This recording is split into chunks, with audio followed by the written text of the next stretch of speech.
Listen up. If you're in Belize, the way electrical work gets done is about to see a major shakeup. We're talking about a brand new set of regulations hitting in 2026, And these new rules are coming straight from the Public Utilities Commission, the PUC. And make no mistake, this is going to affect pretty much everyone, from the brand new apprentice to the most experienced electrical engineer, and yeah, even you, the homeowner who's just trying to hire someone to get a job done right. which brings us to the big question, right? Why a total overhaul and why now?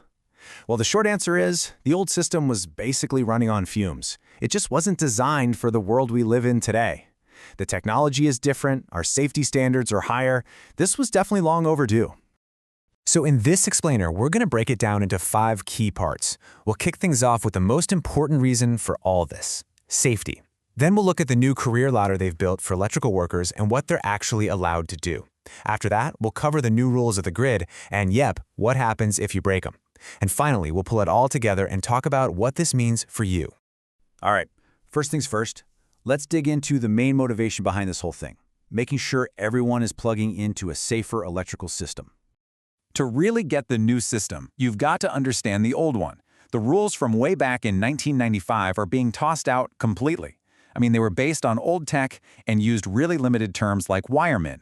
The new 2026 system brings everything up to date, creating a clear, modern framework for all electrical workers. And the goal here is simple: boost safety and give the public better protection. Okay, so how are these new regulations actually going to make things safer?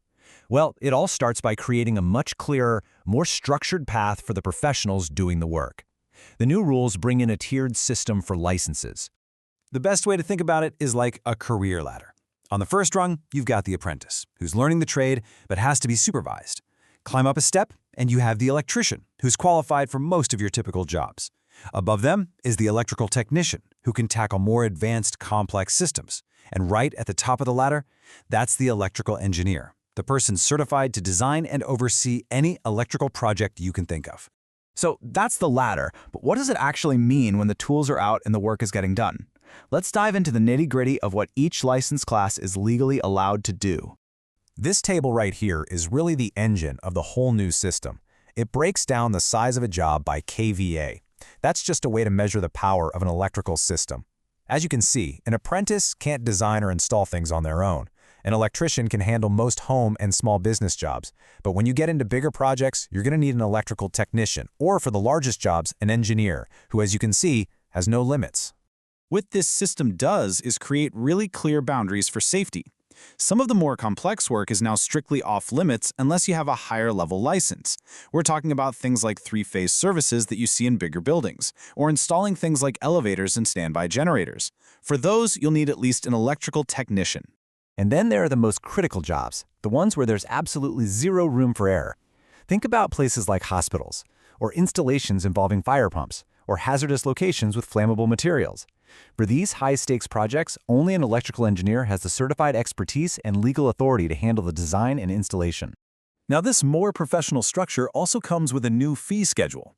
As you'd expect, the application and annual fees go up with each step of the ladder, starting at $25 for an apprentice and going all the way up to a $400 application fee for an engineer.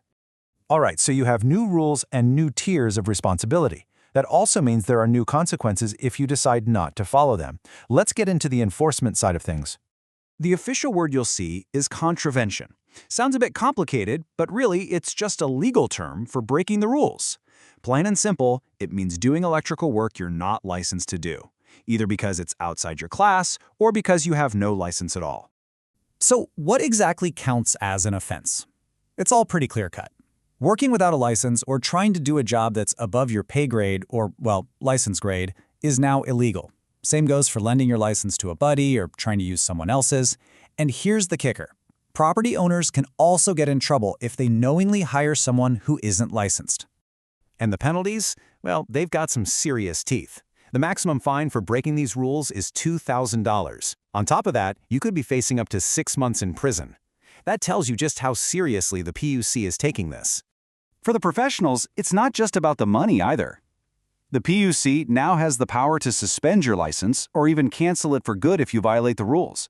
You do have a right to be heard, but bottom line, you could lose your ability to work if you don't play by the new rules. Okay, so we've covered the new system, the rules, the penalties. Let's bring this all home and talk about what this means for you, whether you're hiring someone or you're the one doing the work. If you're a consumer hiring someone for electrical work, things are now way easier and safer. Just follow these 3 simple steps. 1. Ask to see their license. 2. Jot down their name and license number. And 3. A quick search on the PUC website will let you confirm that their license is real, active, and for the right kind of job.